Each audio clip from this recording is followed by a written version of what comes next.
నమస్తే అండి, welcome to my channel Krishna's kitchen. ఈరోజు మీకు బ్రెడ్ తోటి ఒక మంచి డెజర్ట్ చూపిస్తానండి. చాలా బాగుంటుంది. ఒక బ్రెడ్ కస్టర్డ్ ఉంటే చాలు, చాలా మంచి డెజర్ట్ అయితే తయారు చేసుకోవచ్చు. సింపుల్ అండ్ టేస్టీగా పిల్లలు పెద్దలు ఎవరైనా చాలా ఇష్టంగా తింటారండి. ఈ సమ్మర్లో పిల్లలకి ఇలా చేసి చల్లగా పెట్టామంటే చాలా బాగుంటుంది. ఇప్పుడు దీన్ని ఎలా తయారు చేసుకోవాలో చూసేద్దాం. ఇక్కడ నేను దానికోసం ఒక 1/2 లీటర్ మిల్క్ తీసుకొని ఫుల్ క్రీమ్ అండి స్టవ్ మీద పెట్టుకొని వీటిని మరిగించాలి. ఈలోపు జీడిపప్పు, బాదం పప్పు, కిస్మిస్ మీ దగ్గర ఏ డ్రై ఫ్రూట్స్ ఉన్నా కానీ వేసుకోవచ్చండి. వీటిని ఇలా సన్నగా కట్ చేసి పక్కన పెట్టేసుకోవాలండి. ఇప్పుడు కాచి చల్లార్చిన ఒక 1/2 కప్పు మిల్క్ తీసుకోవాలి. ఇప్పుడు ఇందులోకి వచ్చేసి ఒక 1.5 టేబుల్ స్పూన్ కస్టర్డ్ వేసుకోవాలి. కస్టర్డ్ ఏ ఫ్లేవర్ అయినా ఓకేనండి. 1.5 టేబుల్ స్పూన్ కస్టర్డ్ వేసుకొని దీన్ని బాగా కలుపుకోవాలి. ఉండాలనేది లేకుండా బాగా మిక్స్ చేసేసి పక్కన పెట్టేసుకోండి. ఇప్పుడు చూడండి, పాలు మనకు చక్కగా మరిగినాయండి. పాలు ఇలా మరిగిన తర్వాత ఇందులో వచ్చేసి ఒక 3 టేబుల్ స్పూన్స్ షుగర్ వేసుకోండి. మీకు ఇంకొంచెం స్వీట్నెస్ కావాలంటే ఒక 1/2 టేబుల్ స్పూన్ వేసుకోండి. 3 టేబుల్ స్పూన్ అయితే కరెక్ట్గా సరిపోయిద్దండి. షుగర్ కూడా మంచిగా కరగాలి. కరిగిన తర్వాత మనం కట్ చేసి పెట్టుకున్న బాదం పప్పు, జీడిపప్పు, కిస్మిస్ హాఫ్ ఇందులో వేసేసుకోండి. ఇందులో వేసుకొని ఒకసారి బాగా కలుపుకోండి. ఇందులోనే ఇప్పుడు ఒక 1/2 టేబుల్ స్పూన్ ఇలాచి పౌడర్ వేసుకోండి. మంచిగా మెత్తగా దంచుకొని మంచి ఫ్లేవర్ కోసం ఇది ఇలా వేసుకొని ఒకసారి బాగా కలుపుకొని ఇప్పుడు మనం ముందుగా రెడీ చేసి పెట్టుకున్న కస్టర్డ్ వాటర్ వేసుకోండి. వేసుకునే ముందు ఒకసారి బాగా కలుపుకోండి, ఎందుకంటే అంత అడుగున ఉండిపోయిద్దండి. ఒకసారి బాగా మిక్స్ చేసుకొని వేసుకుంటూ కలుపుకోవాలి. వేసి అలా ఉంచొద్దండి, వేసుకుంటూ కలుపుకోవాలి, లేదంటే గడ్డలు కట్టేస్తుంది. ఇలా కలుపుకొని ఇది వేసుకున్న తర్వాత ఒక 1 మినిట్ 2 మినిట్స్ ఉంచితే సరిపోయిద్దండి. ఎక్కువసేపు మరిగించక్కర్లేదు. ఒక 2 మినిట్స్ ఉంచేసి స్టవ్ బంద్ చేసి పక్కన పెట్టేసుకోవాలన్నమాట. ఇప్పుడు మనం బ్రెడ్ తీసుకుందామండి. బ్రెడ్ తీసుకొని మీకు ఎంత కావాలంటే అంత తీసుకొని దీన్ని 4 సైడ్లు ఉన్న సైడ్లకు కట్ చేసేసుకోవాలి. ఆ బ్రౌన్ కలర్ మొత్తం కట్ చేసేసుకోవాలండి.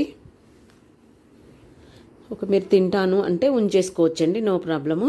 అలాగైనా ఉంచేసుకోవచ్చు, లేదంటే ఇలా సైడ్కి తీసేసుకోండి. ఇలా సైడ్లో మొత్తం కట్ చేసేసుకొని ఇప్పుడు ఇది బ్రెడ్ మొత్తం అలాగే కట్ చేసేసుకొని ఇప్పుడు దీన్ని ఒక బ్రెడ్ పీస్ 4 ముక్కలుగా కట్ చేసుకోవాలండి. చిన్న ముక్కలు 4 పీసెస్గా కట్ చేసుకోవాలి. ఇలా ఈ మాత్రం సైజ్ అయితే సరిపోయిద్దండి. ఒకవేళ మీకు ఇలాగే పొడవుగా పెద్దగా కావాలంటే అలాగైనా ఉంచేసుకోవచ్చు.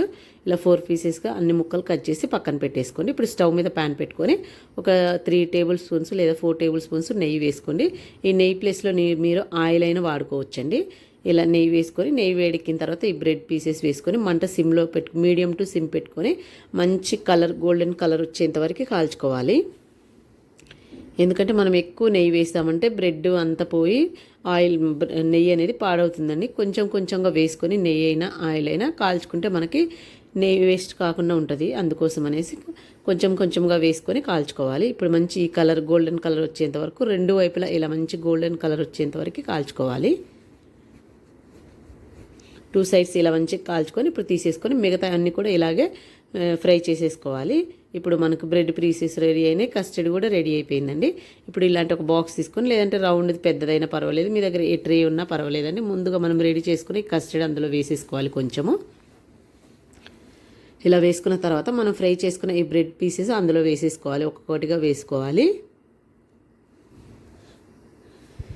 చాలా టేస్టీగా ఉంటుందండి. పిల్లలు కూడా చాలా ఇష్టంగా తింటారు. ఈ సమ్మర్లో ఇలా చేసి చల్లగా ఫ్రిడ్జ్లో పెట్టుకొని తిన్నామంటే చాలా బాగుంటుంది. ఇలా అన్నీ లైన్గా వేసుకొని దానిపైన మళ్ళీ కస్టర్డ్ వేసేసుకోవాలి. మళ్ళీ దానిపైన బ్రెడ్ పీసెస్ పెట్టుకోవాలి.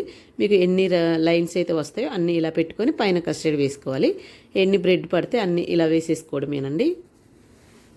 మీకు ఇంకొంచెం పల్చగా కావాలి అంటే మీకు కస్టర్డ్ పౌడర్ తగ్గించుకుంటే కస్టర్డ్ అనేది కొంచెం పల్చగా వస్తుంది. ఈ మాత్రం ఉంటే సరిపోతుంది. ఇలా వేసుకొని మొత్తం పైన ఈ కస్టర్డ్ ఉన్నదంతా వేసేసుకోవాలి. పైన ఇలా వేసుకొని పైన కొంచెం జీడిపప్పులు, బాదం పప్పులు, ఏ డ్రై ఫ్రూట్స్ ఉంటే అవి ఇలా గార్నిష్ చేసేసుకొని దీన్ని ఒక 1 అవర్ పాటు ఫ్రిడ్జ్లో పెట్టుకొని సర్వ్ చేసుకున్నామంటే చాలా టేస్టీగా చాలా బాగుంటుందండి. అస్సలు ఇలా నోట్లో పెట్టుకుంటే అలా కరిగిపోతుంది, అంత బాగుంటుందండి ఈ డెజర్ట్.